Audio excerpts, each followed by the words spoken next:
Class 10 math अध्याय 12 के प्रश्नावली 12.3 का 4 नंबर क्वेश्चन है।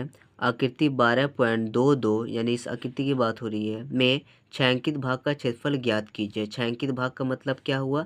जिसमें कलर किया हुआ है, ऐसा लग रहा है पूरे में कलर किया हुआ है।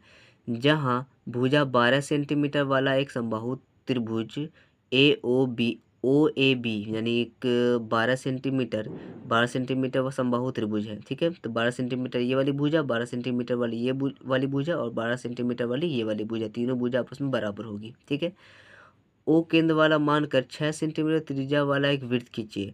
यानी यहाँ से लेकर यहाँ तक, यहाँ से लेकर यहाँ तक 6 सेंटीमीटर वाला एक वृत्त खींचा गया। वृत्त की त्रिज्या कितनी है? 6 सेंटीमीटर वाला एक वृत्ताकार क्या नाम है, वृत्तीय चाप खींचा गया है। ठीक है, आपको छायांकित भाग का क्षेत्रफल ज्ञात करना, ही पहले ही बोल चुका है।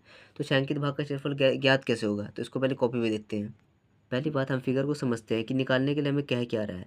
ये हमारा वृत्त है जो कि पूरा वृत्त है, उसके ऊपर एक त्रिभुज है। अगर हम पूरे वृत्त का क्षेत्रफल निकाल के उस त्रिभुज का क्षेत्रफल भी निकाल लें, पहले पूरा वृत्त का क्षेत्रफल निकाले यानी वृत्त का पाया स्क्वायर और त्रिभुज का क्षेत्रफल निकाले समबाहु त्रिभुज का √3 इंटू भुजा स्क्वायर। त्रिवृत्त का क्षेत्रफल और त्रिभुज का क्षेत्रफल जोड़ देंगे तो शायद हमारा आ जाएगा, ऐसा आप सोच रहे होंगे, पर ऐसा नहीं है। अगर हम देखें, ये त्रिभुज का क्षेत्रफल तो हमें निकालना ही निकालना है, इस त्रिभुज का क्षेत्रफल हम निकाल लेंगे। ठीक है, अब इस वृत्त का क्षेत्रफल पूरा थोड़ी निकालेंगे, क्योंकि ये त्रिभुज में भी आ रहा है ये पोस्टर और ये वृत्त में भी आ रहा है, तो ये पोस्टर 2 बार आ जाएगा।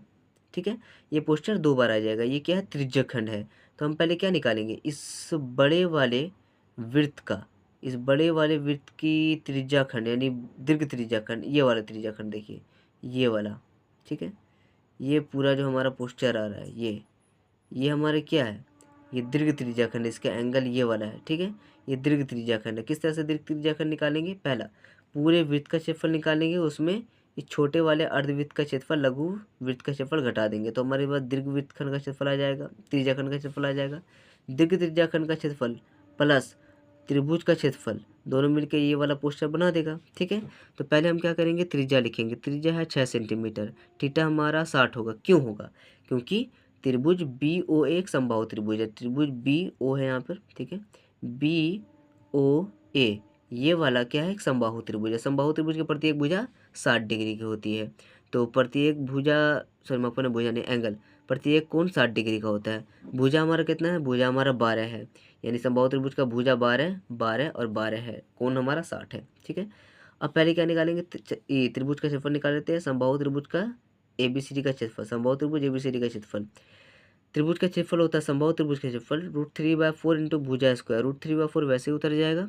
भुजा हमारा कितना है? भुजा हमारा 12 है, तो भुजा की जगह 12 लिखेंगे, स्क्वायर की जगह स्क्वायर उतार देंगे।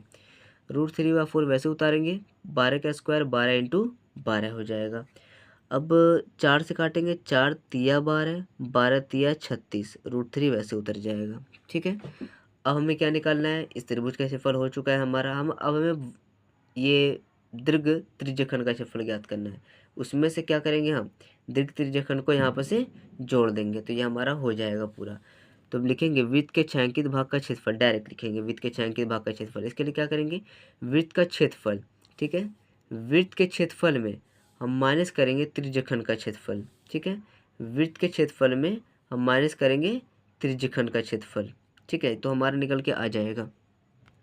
तो पहले हम दीर्घ त्रिज्याखंड का क्षेत्रफल निकालते हैं। वृत्त के छायांकित भाग का क्षेत्रफल, वृत्त का क्षेत्रफल माइनस करेंगे त्रिज्याखंड का क्षेत्रफल। शायद मैंने यहाँ पे एक चीज़ लिखना भूल गया मैं, यहाँ पे होना चाहिए कि ये दोनों तो कंबाइंड हो जाएगा। वृत्त का क्षेत्रफल में त्रिज्याखंड का क्षेत्रफल घटाएंगे तो हमारा निकल के आ जाएगा और दीर्घ त्रिज्याखंड का क्षेत्रफल। इसमें एक और चीज़ जोड़ेंगे, आप त्रिभुज भी जोड़ेंगे, इस समबाहु त्रिभुज के क्षेत्रफल भी जोड़ेंगे। पहले इसको बना लेते हैं, उसके बाद सॉल्व करेंगे। ठीक है, तो वृत्त का क्षेत्रफल पाया स्क्वायर माइनस त्रिज्याखंड का क्षेत्रफल θ/360 पाया स्क्वायर। पाई की वैल्यू 22/7, और हमारा कितना है? क्योंकि 6 है तो 6 छके 36 हो जाएगा। ठीक है, थीटा हमारा 60 है बटे 360। पाई की वैल्यू हमारी कितनी है? 22/7। आर की वैल्यू कितनी है? 6, तो 6 का स्क्वायर हो जाएगा 36। 22 को 36 से गुना करेंगे 792/7, माइनस वैसे उतारेंगे, 0 से 0 काटेंगे, 6/36 वैसे उतर जाएगा, 22/7 वैसे उतर जाएगा, 36 वैसे उतर जाएगा। अब हम देखेंगे 36 से हम 36 को काट दे रहे हैं। ठीक है, 22 को 6 से गुना करेंगे 132/7। अब नीचे में भी 7 है और इधर भी नीचे में 7 है, तो 7 का हमारे पास हो जाएगा एलसीएम, 7 का एलसीएम 7 हो जाएगा, ये 792 माइनस 132 घटाएंगे, हमारा पास आएगा 660/7। ये दीर्घ त्रिज्या खंड का क्षेत्रफल हुआ। ठीक है, यहाँ पे वृत्त का क्षेत्रफल नहीं लिखेंगे, दीर्घ त्रिज्या खंड का क्षेत्रफल लिखेंगे, दीर्घ त्रिज्या खंड का क्षेत्रफल, छायांकित नहीं, दीर्घ त्रिज्या खंड का क्षेत्रफल। अब हम छायांकित भाग का क्षेत्रफल ज्ञात करेंगे। छायांकित भाग का क्षेत्रफल हुआ कैसे? आप क्या करेंगे, इस त्रिभुज के क्षेत्रफल में इस दीर्घ त्रिज्याखंड के क्षेत्रफल जो ये वाला है पूरा पोस्चर, दीर्घ त्रिज्याखंड का क्षेत्रफल को जोड़ देंगे, हो जाएगा हमारा पास। तो डायरेक्ट हम लिखेंगे यहाँ पर वृत्त के त्रिज्याखंड का क्षेत्रफल, यहाँ पे था वृत्त के छायांकित भाग का क्षेत्रफल, इसको दोबारा से उतारेंगे। ठीक है, यहाँ पे जो काटा है मैंने दीर्घ त्रिज्याखंड का क्षेत्रफल, इसको लिखेंगे, दीर्घ त्रिज्याखंड का क्षेत्रफल लिखेंगे यहाँ पे इसकी जगह पे। उसके बाद यहाँ पे लिखेंगे वृत्त के छायांकित भाग का क्षेत्रफल। छायांकित भाग का क्षेत्रफल में हम क्या करेंगे, 660 में बटे 7 में हम जोड़ेंगे 36 रूट 3, तो यही हमारा आंसर हो जाएगा।